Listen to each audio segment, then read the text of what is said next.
আমাদের বাড়িতে আজকে বিয়ে, আজকে বউ ভাত, আজকে রিসেপশন কিংবা আজকে হচ্ছে এই যে খেলাটা হচ্ছে, সবই তো একটা বিয়ের পার্ট। কিন্তু কি হলো শেষ মতে? বিয়েটা হয়েছিল সবার মর্জিতে। না না না না, সবার মর্জিতে হয়নি।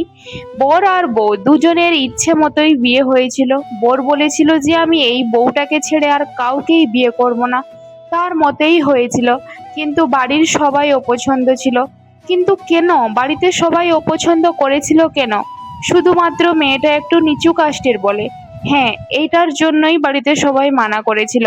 কিন্তু তারপরেও বিয়ে হয়েছিল। কিন্তু সবাই তো সুখে থাকার কথা। বিয়ে মানে কি নিচু কাস্ট উঁচু কাস্ট হলে কি হবে? মানুষ তো মানুষ মানুষের পাশে থাকবে, মানুষ মানুষের উপকারে লাগবে। এটাই দেখো। এটা না দেখে যদি মেয়েটাকে নির্যাতন করা হয়, মেয়েটাকে কষ্ট দেওয়া হয়, যন্ত্রণা দেওয়া হয়, তাহলে কি মেয়েটা থাকবে? কিন্তু আমি এই মেয়েটার কথা বলছি না, আমি অন্য মেয়ের কথা বলছি, যারাই বাপের বাড়ি থেকে শ্বশুর বাড়িতেই যায় না কেন, যদি তাদেরকে কষ্ট দুঃখ যন্ত্রণা দেওয়া হয়, তাদেরকে যদি মেয়ের মতন আদর না করা হয়, তারা কি করে শ্বশুর বাড়িতে তারা থাকবে বলো? তো মেয়েটা যদি নিজের বাড়ি থেকে ছেড়ে যায়, যদি শ্বশুর বাড়িতে সেই বাবা সেই মা বা স্বামী বা যদি বোনেদের যদি ভালোবাসা না পায়, তাহলে কি সে ঘর সংসার করতে পারবে? না, আমার মনে হয় না, একদমই করতে পারবে না। হয়তো কিছুদিন মুখ বন্ধ করে থাকবে, কিন্তু ভেতরে ভেতরে অসহ্য হয়ে যাবে। পরিণতি কি হবে? সে ছেড়ে চলে আসবে। তো এটাই হয়েছিল একটা বিয়েতে। চলো, আজকে তাহলে তোমাদের একটা সত্যিকারের একটা ঘটনা বলি, যেটা হচ্ছে 2 বছর আগে ঘটনাটা ঘটেছিল ঠিক আমার চোখের সামনেই। তো ঘটনাটা হচ্ছে, একটা বাড়ি আছে, খুব সুন্দর বাড়িটা। হয়ে গরিবও না, ঠিক ধনীও না, ঠিক মোটামুটি মধ্যবিত্ত ফ্যামিলি। কিন্তু একজন ছেলে, সে অনেক কষ্ট করে পড়াশোনা করেছিল। তার বাবা মা তাকে খুব কষ্ট করে পড়াশোনা করিয়েছে, এইটা ভেবে যে আমার ছেলে চাকরি করবে, আমার ছেলে টাকা ইনকাম করবে, আমাদের সব দুঃখ চলে যাবে। ছেলেটার দুটো বোনও আছে, বোনরাও অনেক কষ্ট করে ছেলেটাকে পড়িয়েছে, কারণ ছেলেটা খুবই পড়াশোনায় ভালো। তো সবাই ভাবলো যে হ্যাঁ, সে চাকরি করবে। কিন্তু শেষমেশে এটাই হলো যে সে চাকরিও পেল। খুব একটা চাকরি ভালো পেয়েছে, মাসিক টাকাও ইনকাম করে, 50,000 60,000 টাকা ইনকাম করে। তারপরে কি হলো? তার বিয়ে হলো। হ্যাঁ, বিয়েটা হয়েছিল কিন্তু অ্যারেঞ্জ ম্যারেজ। সবাই ভাবলো যে না, সে যদি চাকরি করেছে তো সে একটা ভালো মেয়েকে বিয়ে করবে, বা শিক্ষিত মেয়েকে বিয়ে করবে, বা লাভ ম্যারেজ করেও বিয়েটা করতে পারতো। কিন্তু না, সে সেরকম করেনি। সে সবার অনুমতি নিয়েই বিয়েটা করেছিল, যেটা হচ্ছে সবাই করে, বা সে শিক্ষিত একটা ফ্যামিলি থেকে বিলং করে, সেই জন্য সে সবার মতামত অনুসারে সে বিয়েটা করেছিল। মেয়েটাও প্রথম প্রথম এলো, খুবই সুন্দর, খুবই মানে সুন্দরী দেখতে, খুবই ভালো দেখতে। প্রথম প্রথম তাদের সঙ্গে মানিয়ে নিল। শ্বশুর শাশুড়ি ননদ দেওর স্বামী সবার সাথে মানিয়ে মিশিয়ে থাকলো। কিন্তু কি হলো জানি না, বা কি হয়েছে সেটা আমিও বুঝতে পারছি না। মেয়েটা হঠাৎ করে ছেড়ে ওদের সবাইকে চলে গেল ওর বাপের বাড়িতে। বাপের বাড়িতে কেউ নেই। বাপের বাড়িতে শুধু ওর বাবা, শুধু ওর মা, একটা বোন আছে।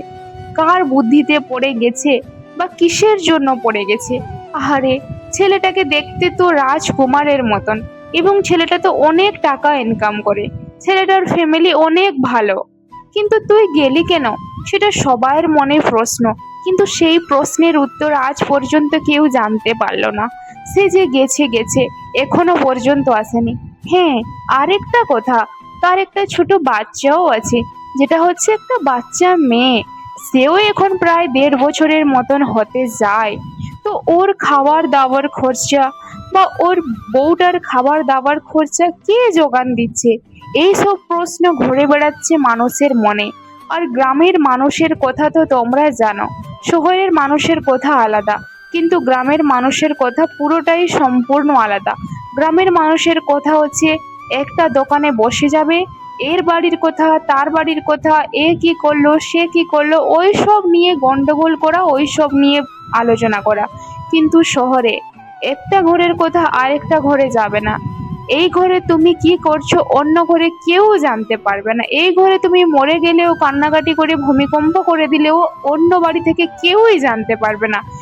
ওদের বাড়িতে কলিং বেল বাজালেও উঠে আসবে না, এইরকম একটা পরিস্থিতি। কিন্তু গ্রামে, গ্রামে যদি 10 কিলোমিটার দূরেও যদি কেউ কিছু করে দেয়, বা কেউ যদি পালিয়ে যায়, বা কেউ যদি একটা ফিস করে আওয়াজও করে, তাহলেও তুমি এখান থেকে শুনতে পারবে। এইরকম একটা গ্রামের পরিস্থিতি।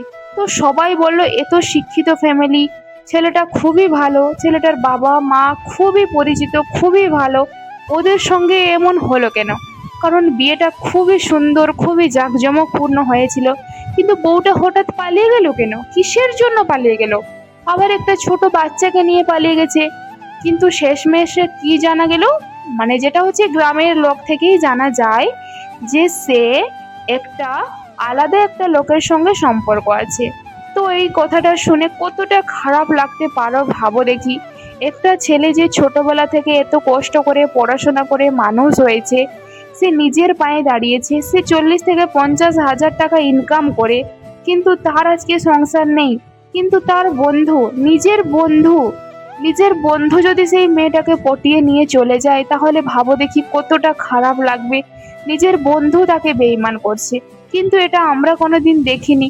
এটা হচ্ছে শোনা কথা, সবাই শুনে শুনে এটাই বলছে। তো ভাবো দেখি সেই ছেলেটার কি মানসিকতা, বা সেই ছেলেটার কি মনে, মানে অশান্তি হচ্ছে, বা কত কষ্ট সে পাচ্ছে, তোমরা এটা ভাবো দেখি। তারপরে আবার মেয়েটা কেস করেছে যে ছেলেটা, ছেলের বাবা, ছেলের মা, ছেলের সব পরিবার নাকি তার উপরে অত্যাচার করছে।